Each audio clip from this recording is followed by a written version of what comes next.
The one thing that this offseason definitely did provide was more of a direction. It seems like more and more people are starting to understand kind of what the Chicago Bulls are doing here. Now, we talked about how ESPN ranked the Chicago Bulls 26th, but recently, David Aldridge ranks the Chicago Bulls offseason 13th in the entire NBA, which I think is a lot more respectful and reflective of how they set themselves up to be successful going forward. This offseason is going to be a foundation, one that I think we're going to re-review later on and realize it was much better than people initially thought. On today's episode, I want to talk a little bit about that ranking. Plus, I want to talk about why the Chicago Bulls have taken advantage of the new era of the NBA, and that means no more tanking. We're going to talk about all that plus more right after this.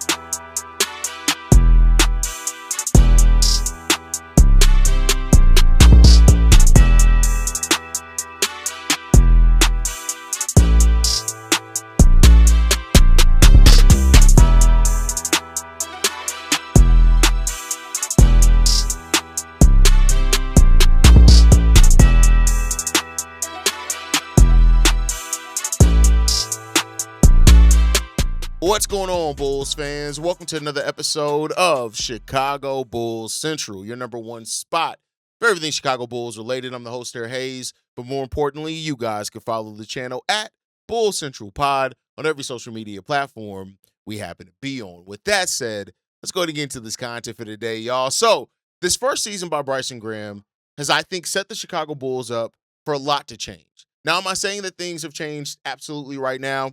No. But I think the Bulls have laid a better groundwork, not only to evaluate the talent that they have here, but also to make that next step going forward, right? The Bulls are not likely to draw a lot of national TV games this season. When the NBA official schedule is released, I don't expect the Bulls to have a lot of nationally televised games. Now, the one thing that could get them more nationally televised games is because they did draft Caleb Wilson 4th overall, and the Chicago Bulls, the NBA tends to like to put its new lottery picks, especially ones that are expected to have really big rookie seasons, on national TV to some degree, right? But I do think this, with the excitement around the Chicago Bulls, namely around Caleb Wilson for, people outside of Chicago, but then also you have people inside of Chicago that are still excited about Modest Buzelis, and there's some people outside in the national media that are excited about Modest as well. You have the Josh Giddey part of it. You know what it was, and I think the thing that's real evident, and I get it that some fans view this differently than others, but the Bulls did not chase relevance this offseason. They chased a direction. They chased sustainability this offseason. This offseason was about player development, flexibility, and correcting the years of organizational malpractice and confusion that was left after Arturas Karnisovas, who ran this team prior to that, right? So I do want to think this. I think it's important for fans to not confuse not ready yet with no progress. And I think that that's a common mindset that goes on in this Bulls community. Well, you guys know, I'm in the comment section every day. If I don't respond to your comment, best believe I probably read your comment, right? And so, and I use that as a sample size. And the reason why I do that is Twitter's a cesspool, right?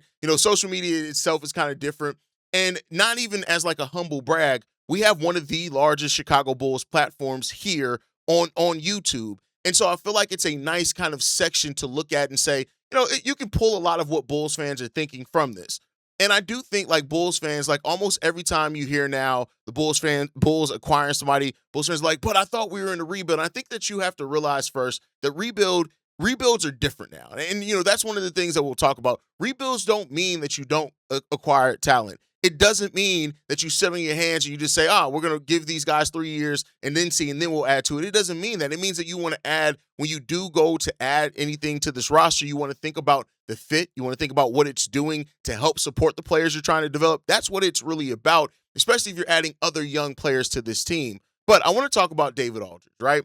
Who gave the Chicago Bulls respect when it's not a lot's been given nationally media-wise for the Chicago Bulls. David Aldridge ranked the Chicago Bulls 13th in his offseason ranking. Now, that's not saying that they're the 13th best team in the league. It's saying that what they did, and this was my problem with ESPN's ranking. I think a lot of Bulls fans also got the context of it wrong. People were like, well, yeah, I think they're about 26 in the East. That's not what ESPN's rankings was, quote unquote, saying that they were ranking. They said they were ranking teams that came in and changed their direction in the offseason. And the Bulls in no way were one of the worst teams to change their direction in the offseason. And that's why, David Aldridge in his rankings, he put the Bulls at number 13th, right, which put them ahead of other rebuilding teams like the Dallas Mavericks, who came in at number 15, the Sacramento Kings, who came in at number 17. And then when you look at the Spurs came in at number 14th in their offseason, and the Houston Rockets at number 16. Now, those are surefire playoff teams. That's why I say it's a difference from saying that you're ranking the team above those teams. When you look at their offseason and how you added clarity from where the team was at the end of the season to now where the team looks like going into training camp, the Bulls have done a lot to change the direction, period. And that's the thing that's missed by some fans, right? That's when I talk about like the Nic Claxton things, and it all goes hand in hand for the Bulls. When you look at the Bulls at the end of last season, when we ended the season, well, clearly at the end of last season, when we ended the season last year, we were a team that you looked at this roster and you're like, I don't know how we're going to make a mess of this. We didn't know for sure that we were going to be getting Portland's pick. We hoped that we were. We didn't know that our pick was going to jump up into the top 4. And therefore, you're looking at this team and you're like, all right, we got Josh, we got Modest, Leonard Miller show us some things. We got some veterans in Trey. We got Jalen. Okay, cool. Like, we got some, we got Rob Dillingham on the scene, P. Will, but like, how's it all going to come together? And what Bryson Graham has done in the offseason since then, adding clarity in the front office, he himself coming into the front office, Tiago Splitter as a really good developmental coach, bringing in veterans like Norman Powell and Nic Claxton that help support the way that the Chicago Bulls want to play, right? Getting Caleb Wilson in the offseason. Even I'd say, I know people are down on him, but even getting Dalen Swain is still a player that has a lot of promise in this league, right? So, the Bulls help their direction. When you look at the starting 5 for the Chicago Bulls, there is much more clarity on that than anything we've had. Now, David Aldridge himself pointed this out, right? He made sure to note that the Chicago Bulls deserve respect for finally ripping off the Band-Aid, right? With firing Mark Eversley, firing Arturas Karnisovas, and how much of a failure that regime was, right? Now, he also did point out, should those changes have been made before they were? Absolutely. But the fact is that you finally made those changes, and the way that you went through your hiring process. I know it was tiring for Chicago Bulls fans and, going out there and hearing all these names, but you got Bryson Graham in here, who then turned around and went and got Tiago Splitter, right? Tiago Splitter, who, honestly, by the way he coached, he came in as an interim head coach, coached that team to above 500 record, got you into the playoffs, got through the play-in tournament to get to the playoffs. A coach like that usually isn't going to be available in the season that they just did that in. And I do think when you look at it, right, like even Michael Reinsdorf and how he came out after the firing of AK and held himself accountable. I know a lot of fans and other content creators point out and they say, sell the team, which is always unlikely to happen. But you know what else can happen is that this team wakes up and realizes, listen, we have fallen so far from grace, we got to do something differently. The Bulls didn't win the offseason. And I don't think anybody, if you're being fair and honest, would try to paint the Bulls as winning the offseason overall, right? And we didn't need to make the loudest moves to make our direction, but we did earn the respect and of finally choosing our direction and finally getting out of the AKME era. And that's what it came down to for this SO. Like, we had no clear path under AKME at all, right? And not to say that we necessarily have the most direct path now, but you can start seeing the makings of that path a little bit more. Tiago Splitter represents a new voice in that locker room for that team. Bryson Graham represents a new directional mentality for how we want to build, right? Tiago was a real get, and it's one that I think a lot of kind of these major outlets overlook how important the Tiago Splitter acquisition is for the Chicago Bulls. Now, he has things that he's going to have to do. Establish standards, actually develop players, set the tone with defense, pace, those type of things, right? But now that it seems like the front office and the coaching staff are connected in a vision, that's good. It wasn't always clear under the previous regime. And then we heard that it was even worse with all the details that have come out since that regime's ended, right? And then I think Norman Powell is a perfect example of the Bulls' new plan. It is. He gives the Bulls shooting. He gives the Bulls veteran scoring. He gives the Bulls that score that they needed, right, without taking away from the development of the team, while also being on a 2-year deal that includes a option in the second year for a player that was just an all-star. That means that we have gained stability without sacrificing our future flexibility, and that is difficult to do in the modern NBA, right? You also look at, like, in the fact of, I do think people make too much of a big thing of this, but he could be a trade chip at the trade deadline if the market develops, and it's no harm, no foul if that ends up happening. This is the exact type of veteran deal that a rebuilding team makes. And I said it before. I've gone through go and find the episode. I went in detail of over the last decade. When you look at the best developing teams, about 30 to 35% of their minutes goes to veteran players, meaning about 100 to 120 minutes per game are going to veteran players. It's not about just throwing the young guys out there and helping it figure out. Guys like Norman Powell and Nic Claxton, who doesn't need a single offensive play called for him, are perfect examples of that, right? Then you look at the Collins and the Zach Collins and the Nic Claxton and the fit and flexibility theme. That is another one that fits that mold for the Chicago Bulls because Zach Collins' contract is movable. It can function like an expiring type deal because, again, it's an option in the second year. Nic Claxton, we already know and talked about. I'm not going to belabor that point again, what he brings on the court. Even if he doesn't get back to what he was 2 or 3 years ago, even Nic Claxton and what he was last season helps the Chicago Bulls drastically in their play style and what they've been missing from their center position for a long time. These moves show the balance and the tightrope that Bryson Graham has walked with adding things, functional things now, while not sacrificing future flexibility. Because guess what? If Modest hits a crazy leap this upcoming year, and let's say Caleb is still, looks like a promising rookie too, but the Bulls are like, hey, not only do we look like maybe with the right moves we can be a playoff team, we might be able to win a playoff series. Guess what?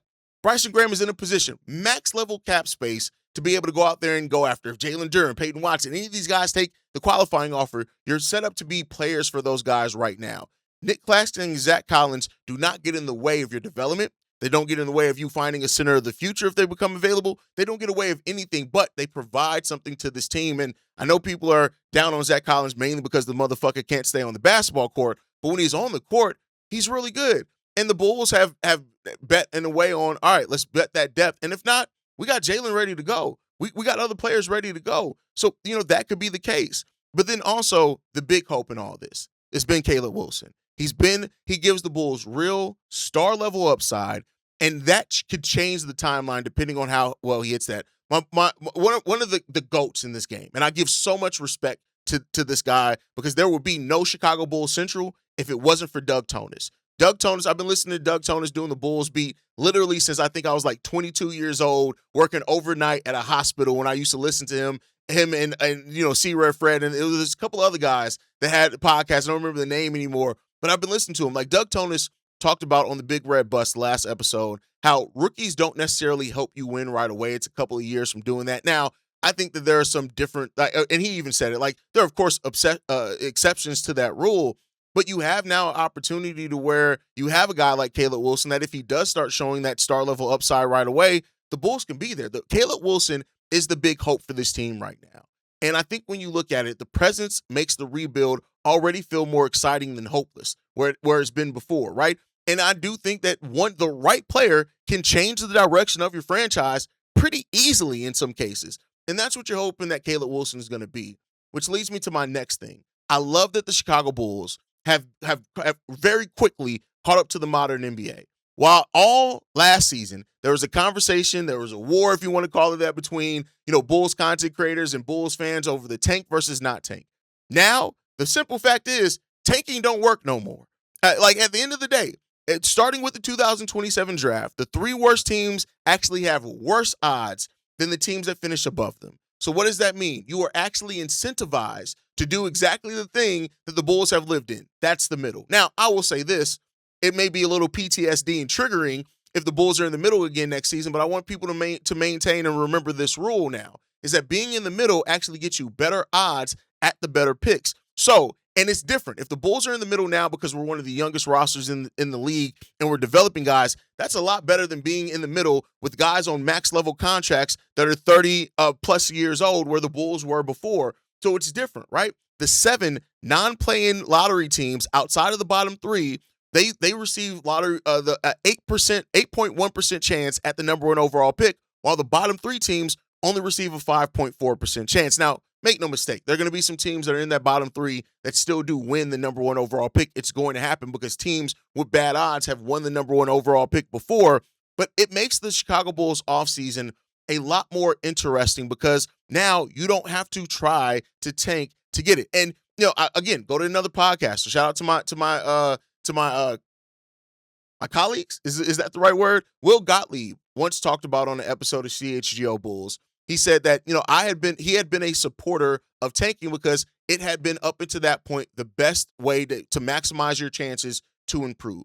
That's not the case anymore. Now the best way to maximize on your percent chance to improve comes down to actually trying to win basketball games. So when you look back at the acquisitions of Norman Powell, Nic Claxton, right, it makes the Chicago Bulls offseason even better because now this is a team that in a deep East is still, it's going to find itself tough to be in one of the top 10 seeds, but they're not a bottom 3 team in the East. And they're a team that's going to be battling, at least it looks like on paper, and those type of things for years. Bulls fans have said, if you're rebuilding, rebuild properly, stop chasing meaningless wins. Now the mindset has to change to let's go out there and try to win every game. And that's important because that's how players actually develop.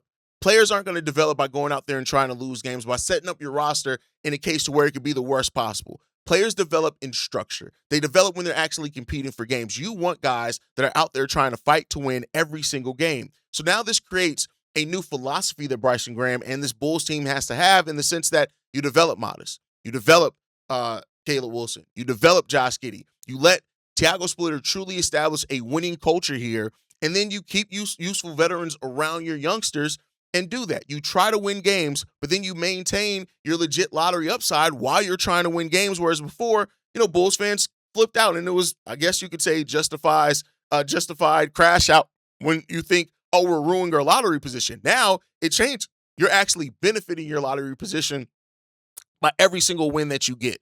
And so that right there changes that tone. And so the Bulls being currently 13th in the Eastern Conference, according to David Aldridge, that's that area that you want to try to kind of be in, right? Now, the Bulls have to prove a lot on the basketball court. And that's the thing that we haven't had a chance to prove and show yet. We can talk all day about how this fit looks on paper, about how this team looks on paper, all those type of things.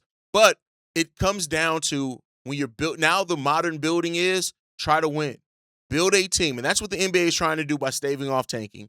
You want teams to be trying to build rosters that are at least trying to maximize your chance to win with that certain roster. Now, not every team is going to win, but you want teams to be building consistently towards winning. And that's what the Bulls and Bryson Graham have done immediately. They are building towards winning. They are not trying to be a bad. This team already has more natural balance and fit than probably what we had the last 3-4 years out of 6 years under Billy Donovan. That's important. But then that leads me to the last topic for today, right? Are the Bulls going to make one more upside swing in this offseason? And keep in mind, like I said, I've seen people that are like, oh, well, let's just give our guys a chance. You're helping those guys give a chance, right? And I think the question comes down to this. And it can be very simple for me. Maybe it's not as simple for other ones. It comes down to this. If you have an opportunity to add talent and it's cheap and it doesn't ruin your future and it actually helps the structure of what you have here now, you do that. Now, leaving the roster spot open is still the most likely thing. That's why, when I talk about acquiring other guys, even the Ben Matherins, the Reed Shepherds, those guys, it came down to who can help this team but not get in the way. I still love the idea of Carlo Matkovic coming to this team, with him being available, but you want to add guys that make sense to where you're building your direction. But still, leaving that 15th roster spot open provides tons of flexibility.